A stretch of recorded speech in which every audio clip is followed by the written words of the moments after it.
they just kind of get stuck in their ways, you know, and they're set in certain spots. And this is that time for them to kind of shine, set themselves out from, you know, the remainder of like the mudslinging that they end up doing in the lower ends of the bracket. So. Yeah, because you got the Philly PR guys, you know, usually the ones who are coming in and, you know, making their names and everything. And there's a reason for that too. I mean, yeah, everybody can have a bad day, right? Yes. So the thing about the Arcadian is it's not just about having a bad day. It's also giving those players an opportunity. Yes. To kind of experience that high level, that pressure that you get when you're in semis, winners finals, losers finals, and they're already familiar with what it's like to have to, like, you know, duke it out in the lower levels. You know what I mean? And I think here, it's interesting to see exactly what they're going to do with that type of energy, because they may not notice something because they don't get a chance to, you know, perform at that level. But I think the one thing that Arcadian should teach a lot of these players is that consistency is the most important thing that gets you out of that lower realm.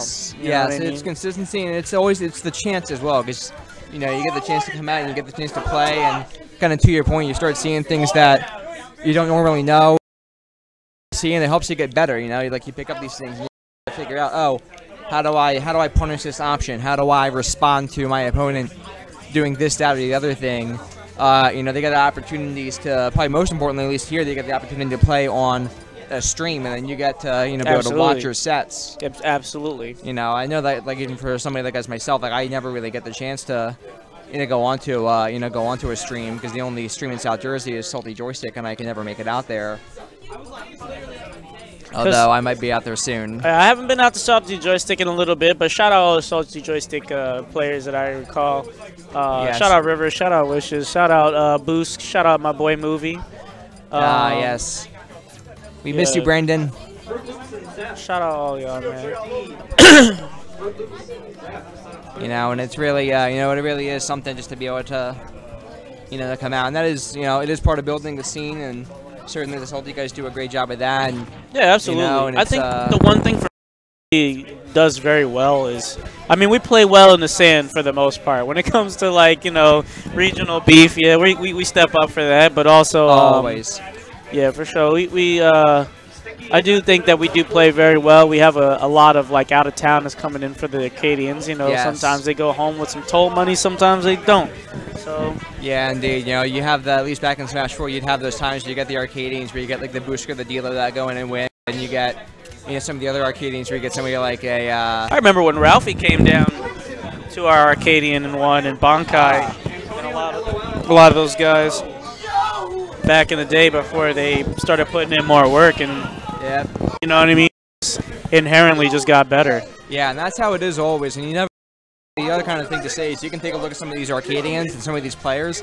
You can see some of these guys here, and the reality is that a lot of these players are the future. Like, you know, you could see, like, obviously, like somebody like Ninja and Abs have, you know, been there in Smash 4 and kind of know what they're doing. But then you can find some other players like that, you know, like the King Kaminas, or you can see Moose returning to, you know, glory. You can see Deli, you know, coming in and making waves. So, I mean, in a situation like this, you know, it looks like we're going to have Megamoose and Cube. I know we're still waiting for that to get edited into the names there.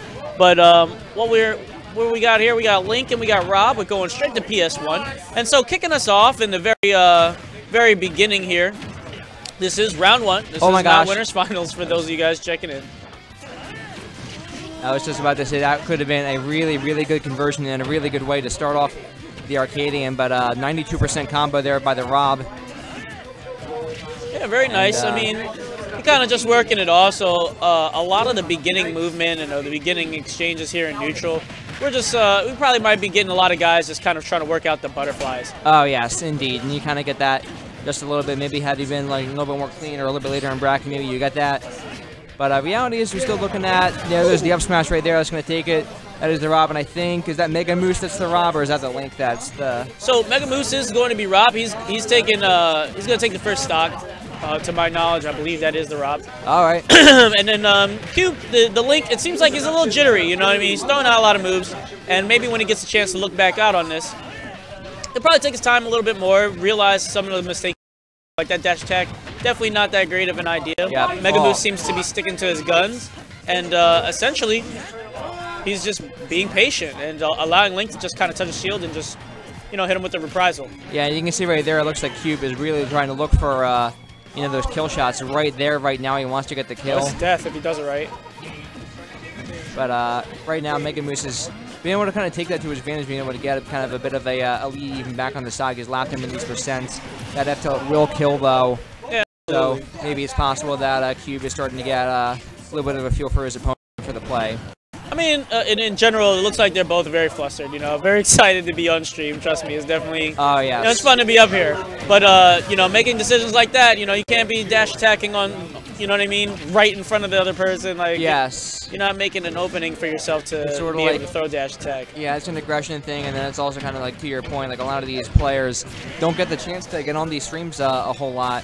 So definitely, there is. I can definitely consider an experience. You know, you definitely get those butterflies the first couple times that you get on. Absolutely, absolutely, and it happens. You know, and it's nothing to be upset about. You know, it's nothing to really, you know, break your back over. It's just like, think about it like right now. Like, they kind of have tunnel vision. You know, unfortunately, Megamoose just seems to be the better of the two in terms of boxing. But Link has completely forgotten about his projectiles. Something that's ooh, that's There's dirty. that down there, and making sure he was not getting back. Yeah.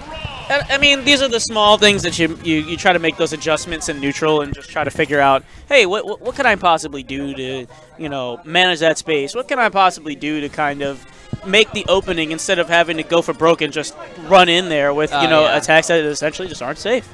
So. Yeah, we'll see. You know, it could also be a matchup knowledge thing. I don't know. I mean, Link Rob does not seem like a very common matchup, but we'll see how Cube is able to adapt into the game 2 right here, and you know, hopefully we'll get to see some adjustments. Yeah, absolutely. I mean, this is something that they should just kind of take to the bank to say, all right, let me shake this off. I'll make the run back. I mean, you don't want to really count yourself out in a round 2 situation like this. We got 2 switches, and we're going to see a brand new K rule. Oh, right. You know what I mean? This is going to be my first tournament seeing K rule with the new buffs here. Yeah. So patch 6.4. The patch 6.0 looking clean. The crocodile is rocking. And we're going to see how this ends up going. You would think that, at least matchup-wise, this still would be Roy's advantage. But obviously, we did see how Megamoose did do pretty well on these first... Ooh, he tried to go for that forward smash right there. He tried to go for that home run shot immediately. See, unfortunately, you know, as I'm watching this match, right, you know, Megamoose seems like he has a good idea of what movement's supposed to look like in this game, right? Yeah. But then, like here, so let's watch this interaction. That's what I'm like. He's basically at a ledge guard situation, right? Megamoose seems to, you know, kind of just favor aerials. You know, he's probably seen countless amount of Twitter videos, and you know, anybody can poke in this game. But I think like a lot of newer players don't realize they condition shield, and then they just continue to hit shield and then get shield grabbed. Yeah. You know, these are situations where you should definitely learn to grab.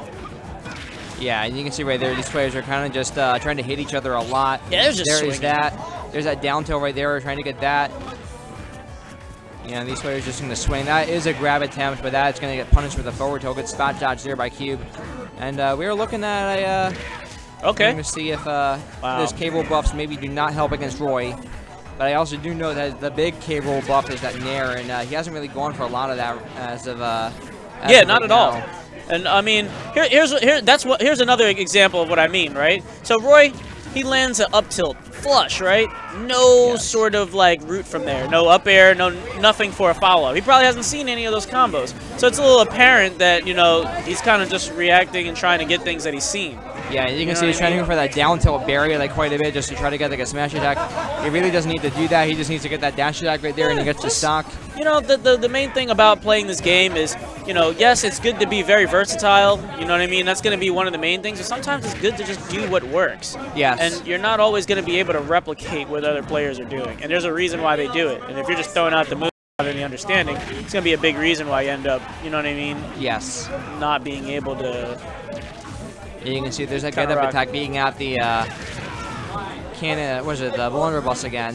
Yeah. And we have a pretty close game right now. I think that probably either character can, if they're able to land the decisive hit, you know, is going to be in a good position. Absolutely. And I mean, right now, I think the biggest thing that Megamoose needs to really watch out for, he's got a bunch stomach at this point. I'm not entirely sure if he still has that damage on him. Nope, looks like the cracks. He probably take a hit or two more. Yep, but Cube now back up against it. I mean, I would say both of these characters are doing these players doing a very good job of, at the very least, tagging each other for those single hits. And, you know, it's a good air dodge read there by Cube in order to get the forward tilt kill. And you know, this is game 2, and this is like the first game of the Arcadian. There we go. Cube's kind of going off right now. Okay. Yeah, look at the and then he tried to go a little bit crazy with that forward smash read. He probably could have gone for a grab there, could have gotten that, but at the same time, really solid at 96%. This is probably jab back air territory, I believe, for Roy, even at 96. All right. This may be getting dark for Cube right here. He needs to be really careful. Yeah, and it is kind of the issue. Like, how do you, you know, if you don't play Roy, or if you're not like a really experienced Roy main, you know, people go for a lot of those, you know, F smashes or a lot of those laggy kill options, and it's going to be could be difficult to perhaps steal the stock.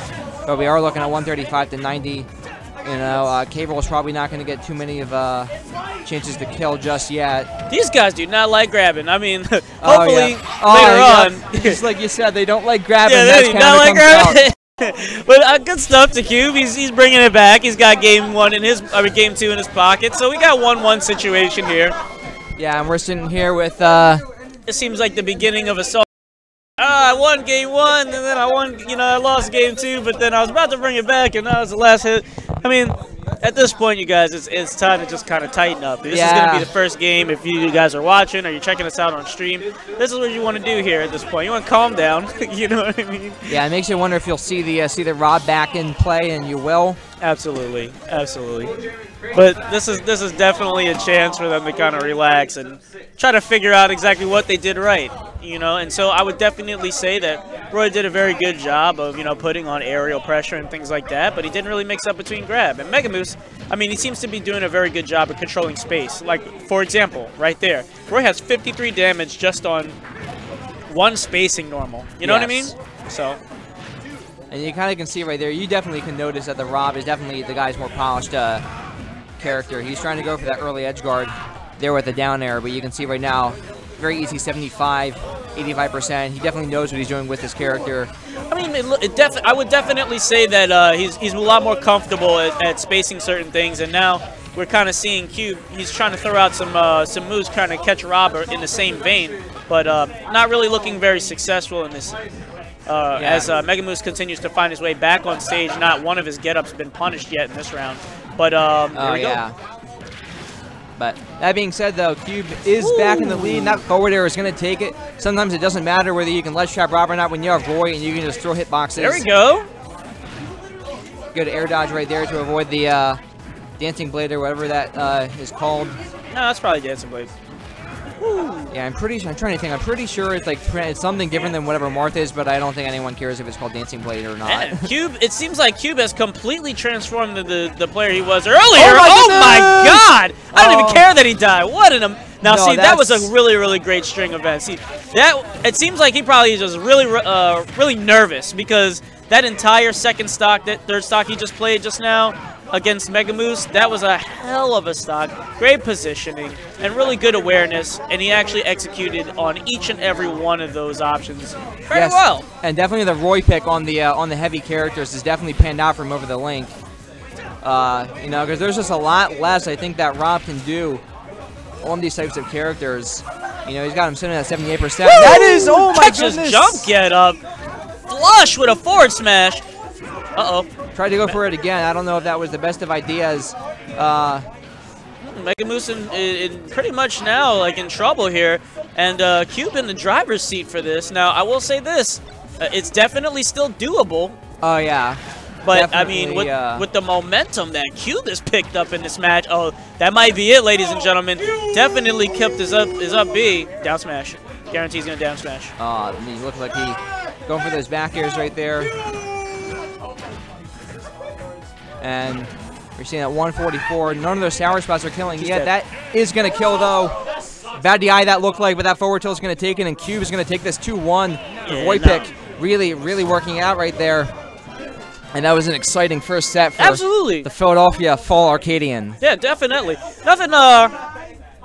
nothing ventured, nothing gained. I mean, he did a very good job. Definitely felt like he caught his stride towards the end of the match. Yes. You know what I mean? Going into Game 2 and Game 3. And, you know, kicked it from second gear into third gear. Shout out to Cube. Do a really good job. Just pay attention and use your grab button.